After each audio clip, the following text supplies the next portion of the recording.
Show me where to go. I believe in fairy tales. What else do you need to know to stop the show? Hello, my name is JP Magic, and this is my show, JP Magic and Friends. We are here right now downtown Kitchener Market, where I will do magic. And later on, I'm going to do a sit-down interview with Drew Ripley. But first, let's see some magic at the Kitchener Market. Hope you like it. Cheers. JP Magic, I just met these guys. And who are you? Dustin. Dustin Hoffman. And who are you? Emily. I thought your name would be beautiful. That's what I said, you know. True. Okay. Good, you're good already. Thank you. That's what my wife says. Amber, I love you. Okay. Okay, I got $5 here. Okay. You good with numbers? Yes. Okay. Is she the head office between you guys? Yeah. Okay. 5 times 20 equals what? 100. 5 times 20 equals 20. But what I meant is 5 times 4 equals 20. But what I had in my hand, I had a fiver. Now if I do this, shake. Now we change this into a 20. Wow. Now can you do me a favor? Hi. Okay, can you pick a card? Sure. Not that one! No, I'm joking. We'll go with this guy. Okay. Now don't show me, show it to the audience at home. Okay, now I want you to make that card unique. So I want you to sign your name. Big letters. Side. On the face of it, and at the same time, I'm gonna look for a card for myself. So you get a card and I get a card. Okay, I found a card that I'm gonna use. Okay. Put your card on top. This is your card. I do not know what it is. I'm gonna cut it once, and then I'm gonna show you how us magicians find people cards. Are you ready? Say yeah. Yeah. Okay, this is how. 1, 2, 3.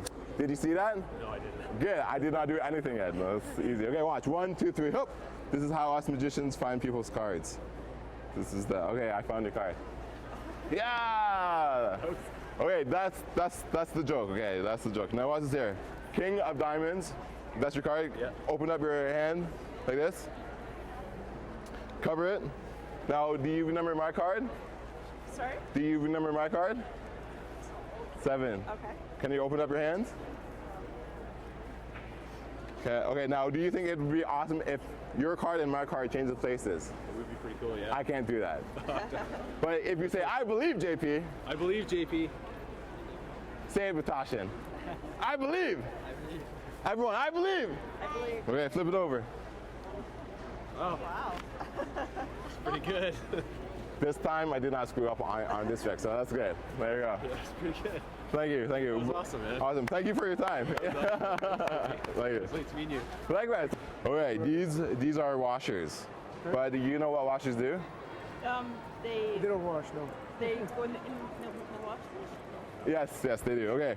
Now there's 2 holes, 2 washers. Can you point to one? Okay. Are you left-handed or right-handed? Right-handed. Can you open up your right hand? Now close that, and whatever you do, don't open it. If you do, the magic won't happen. Okay. Now watch. I'm gonna make this disappear. Hopefully. So watch. Okay. Now can you blow out of my hand? Okay. Don't spit. Blow one more time. Don't spit. Blow one more time. Okay, watch, it's there. Now watch, I'm gonna make it disappear when I do this. Bam! It disappears. Like that. Now do you still have your washer? What the? Holy, Holy moly. that's right. Thank you, newspaper. That's amazing. Yes. Watch, okay. 5 times 4 equals what? 20? Yeah, 20. Now we have a 20 now, right? Well, what did I have in my hand? I had a fiver. See, like that. Now watch this here. 5. Nothing. Shake it. And you know what changes to a 20? Like that. Great. Yes. Thanks. Man, oh man, I really had a fun time performing magic at the Kitchener Market. Kitchener Market, thank you again for having me here. Up next, I'm going to sit down with Drew Ripley and talk about his awesome, amazing balloons. Thank you. Stay tuned.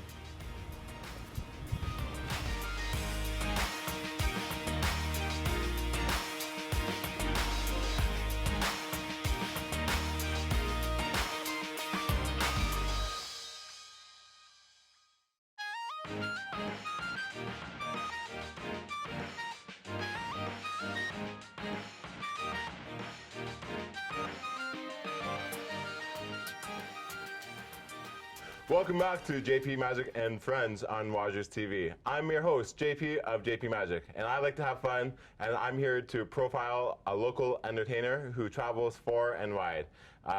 And he's a balloon artist slash juggler slash a good guy, and he does workshops around the world. Drew, thank you for coming on my show. Thanks for having me. So can you tell me, who are you? Well, my name's Drew. I'm a balloon artist.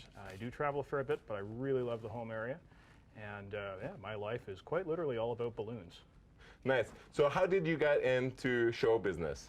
You know the saying, what happens in Vegas stays in Vegas? Yes. My parents didn't tell me that. So I'm 10 years old, and you know, they're all excited. My mom comes up and says, guess what? We're going to go see the Grand Canyon. It's going to be awesome. And it's like, okay, cool. I'm a kid, whatever. Ooh, plane. You know, you fly down. Vegas is the cheapest way in and out at the time. And sure, Grand Canyon and it's cool and all, but we had 2 days in Vegas, and so we saw a whole pile of shows. It was like a big surprise. I saw, you know, Copperfield and Ziegfeld and Roy when they were performing, and King Charles Unicycle Troupe, and they're still going. And I guess I came back and was like, what? You know, didn't know the message. I didn't know that I was supposed to keep it there, and so stuff started showing up in my house afterwards, magic kits and balloons and juggling kits and unicycles, and I've just kept it ever since. Nice. So tell me, what is your highlight of your career? What are some highlights that you can look back and look on? There's quite a few. I do a lot of giant projects, so we're talking 40 feet plus. Now these are group built with a group of artists in the U.S. called Origami. Yes. And it's the best day ever when they give me a call and say, guess what, buddy? We got, you know, I got a big one and I need your help. Those structures are phenomenal pieces, because it's both art and balloons, and we're usually doing it for good cause as well. And it's just a great experience. But there's the other side, which is more one-on-one with families. And one of my larger balloon characters locally is a 10-foot tall ostrich that I've set up with stilts, and she's all puppet-based and working eyebrows and mouth and so on. And I'll see photos after the event, and you'll see, you know, the look in a kid's eye or a parent's eye or a family or whatever. It's like, that's huge. That's why I do this. It's for that moment where it's like, I know I hit a memory, and we had a really good time at that precise moment in time. So. Nice, that's awesome. Now, I remember on Facebook, because we are friends on Facebook and real life too, and I'm really grateful. So tell me about like big balloon sculptures that you made, because I remember Jack and the Beanstalk. So can you? Yeah, Jack and the Beanstalk was about 2 years ago, and that's with Origami. So Larry Moss and Kelly Cheadle are the organizers of that, and that must have been one of my first. I'll call it a mega project. That one was 50,000 balloons, and we used 50,000. So you got to think about that. It's one. Yes. Anyway, so let's see. That one we had 75 artists from around the world. You know, Australia. We had someone from Spain and Iceland. It was really amazing. We had a couple people from Asia, Japan. Wow.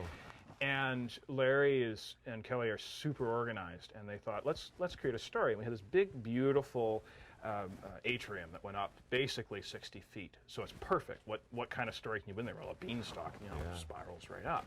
And yeah, it took us 4 days.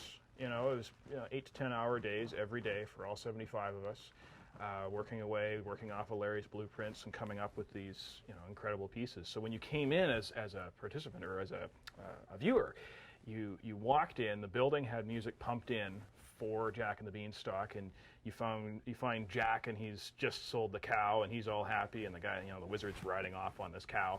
And then you see the next scene is at his house, and Mom is angry, and I'll tell you, when you're making balloons, and I had a friend of mine out west do this one, trying to capture sad emotions, it's hard, because a balloon is about happy, right? And we had to nail some of these things. So you have to see a bit of whimsical, and there's a cat playing in the background or whatever, but Jack is sad. You know, we have a sad Jack, and then as you went up the whole building, you know, there's escalators all the way up on the one side. You can follow the story. You can go up the beanstalk, and you see Jack climbing, and eventually you get up, and there's a full-size castle on the top floor, and Jack's, you know, sneaking out the back, and there's a giant coming at you. And it was fun because I went in there once we were up, and it's Saturday and people are there, and I went for a little while. I had my crew shirt on, and I just talked to people and answered questions, and it was really great because kids would tell you about the story. Now, they wouldn't necessarily understand the work involved to make something this big, but they tell you about the story, Yeah. and they tell you what Jack is feeling and what he's going through, and it's like, all right, cool. Adults would be like, what? But because it is very rare. It's very rare to be able to get this many people together to do something that big. So it's pretty neat. When Origami calls it, I mean, it's great. I'm very Nice. happy. Now you do balloons. Now you brought in some balloon things here. Yes. I will probably pit this. Now you made this. Yes. This is awesome. Now, how many balloon creatures can that you make? That's really the wrong question. The question is, how much time do you have? Okay. So how much time do you have? Well, I have all the time in the world for you right now. I Aw, mean, thank you. something like this, we can, I can pop him out in about 4 minutes. There's 5 balloons in there. He's got a nice bit of smile, and this is the sort of thing that I can make at a fairground when I'm producing for large numbers. And there's various scales and so on. If I have a week, last time I had a project that took a week, I brought in a team of 5, and we built a full-size barn. We had a horse, we had a cow, we had sheep. Everything was pretty much life-size, and it's right down to like you could physically walk into the barn, and you could stick your head out the window and wave at people. And it was really funny, actually. At the end of that event, I saw people sort of sneaking out with sheep, and I was like, "All right, they like it," because it's time to clean up, and there's adults like a sheep's like, "I got the sheep." Yes. Now, are you always learning to create beautiful artwork? Always. You have to. The balloons have changed so much, even in the last 10 years, what people are doing with them. You go back 20 years, and it's all single balloon animals, right? Which is cool. That's its own thing. It's great for busking. It's great for street performance. And now there's all these people that have pushed the art form into more than that. So yes, there's the I'm at a birthday party, and there's a scale of balloon like the penguin that you would do in that environment. But there's also I'm having an event, and I need something that's going to really wow people. And so I will get questions like, can you make this? Well, the short answer is yes, as long as I have enough time to figure out what I've got to do for maybe an internal structure if it's really large. I learned how to weld in order to be able to keep doing this, so I can build like metal structures underneath and things when you get really, really large. Yes. So yeah, you have to learn, always. That's good. Now, I remember one big sculpture that you did at the festival was a big tree. So, Yes. so you made the structure. Yes. So that was, what was that? That was Summer Lights maybe a year Yes. or 2 ago. And both my wife and I built that. Took us, 4 or 5 hours to put that together. There was a partial structure to hold the trunk together, and we had to go a little bit further because we're outside, so you're dealing with wind, and balloons and wind is one of those things. And once that was built, then you start, putting the pieces together. We weaved up a trunk and then just started to fill it out.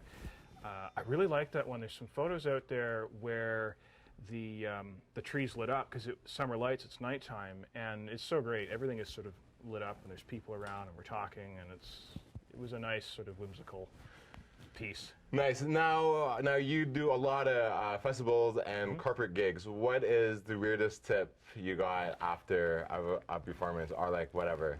Yeah, that's a fun one. I remember it was actually a birthday, and it was a birthday for a little guy. He might have been 3, maybe.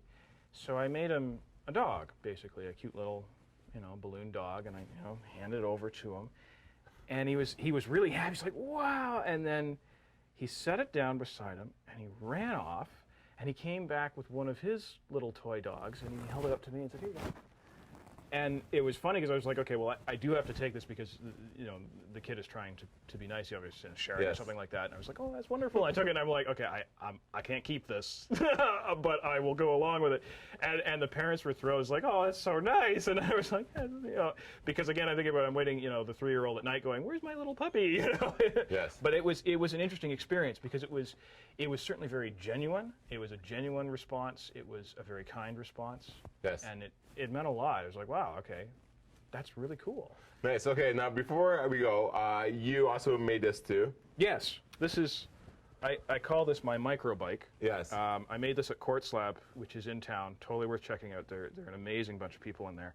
And this is essentially a larger bike, which I hacked to bits and stuck together. So commercially, you can get what's known as a monkey bike or a mini bike that's about 30 Monkey bike. Yeah, well, it's well exactly because Okay. years ago that's who rode them, and Yes, you that's know true. now we prefer to hurt ourselves as opposed to another living creature. So this is progress, I suppose. So yeah, this is something I like to play around with, especially at parties, and yeah, it's about 30% smaller than a commercial scale bicycle. Awesome. Awesome. What advice do you give to young people getting into this show business? You're going to work if you really want it. You know, it's for a long time, especially when I was a kid, it was like the weekend thing. It's like, oh yeah, I got a birthday on Saturday, and you go off and do it, and that's great. I mean, that's fun, and if you're good at it and you can provide a good service, then do it. But to make the leap to full time, you're going to work. You're Yes. going to work harder than you've ever imagined, because there's all the other stuff that comes with running a business that isn't very exciting. You know, you got accounting and you've got sales and all this sort of stuff going on. It takes time, and you got to want it. And I've had my longest balloon twisting day. This was for a mega project. Was 28 hours straight. The reality was in balloons, especially when you get into the bigger stuff, you have a deadline. You have promised your Yes. client that it will be ready, and it's not hard to miss. It's not hard to slip up on your timing.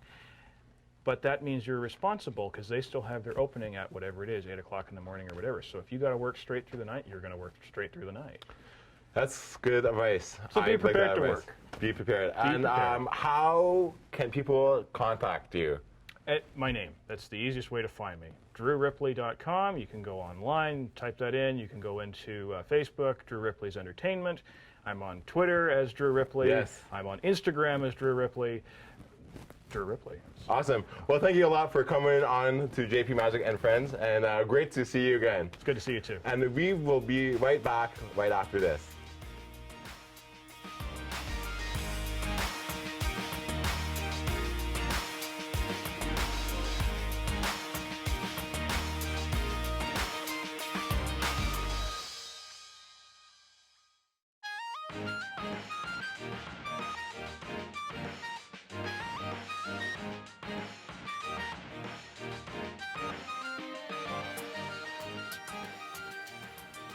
Welcome back to JP Magic and Friends. I'm your host, JP Magic, and we're here right now live at Kind of Magic in Uptown Waterloo. So come by and say, hey, JP Magic sent me, and then maybe they will give you a high five. So this trick that I'm gonna teach you is a good magic trick that I learned when I was a small boy. And this technique is called the paddle move. So the paddle moves has two moves in this one. It is up and down like this, and sideways like this. In magic, bigger moves will cover a small move. So this big move will cover this move. So watch. See this? So what I did in slow motion was this.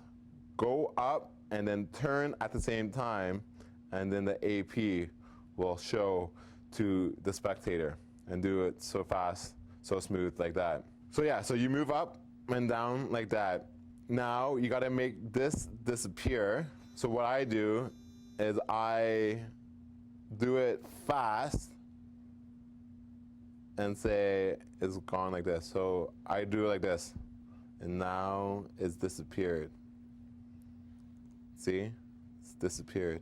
Now to make it back again, wave it once, twice, third time, it's back. So what I did, when I shake it, I turned it. So slow motion, shake it, turn it. And again, bigger move will cover that small move. Bigger move will cover that small move. See, back there. And then shake it again, and then it's back again. 1, 2, 1, 2. And what I do to finish it off, to make it a clean trick, is I snap my fingers and say it's on that side and it's off on that side. And that's a great way to pass that object off to your audience that they can see it. Like, wow, you made the one dot disappear from the half of it, or you made that one dot disappear. So this is a good magic trick because Bic has the Bic on that side. So I do it with the Bic lighter too. Yeah, so with this, it does take time and practice to do this move nice and smoothly. So this one, take your time and practice, practice, practice. And also practice your pattern too on like how would you present this trick. And thank you for watching JP Magic and Friends. And this week we don't have enough time for Tom Green. That's okay. But thank you again. My name is JP Magic.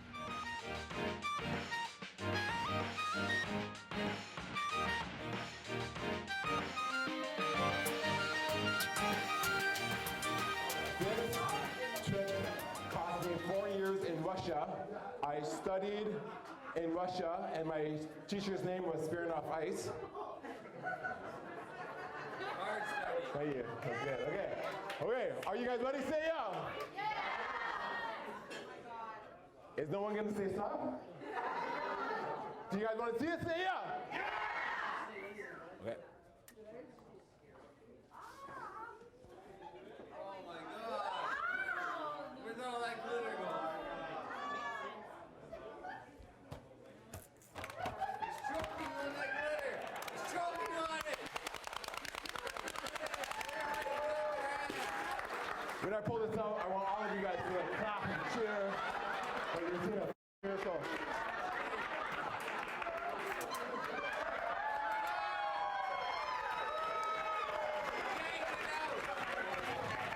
Thank you. Thank you. $10 joke at Kind of Magic. Go there, school guy. Okay.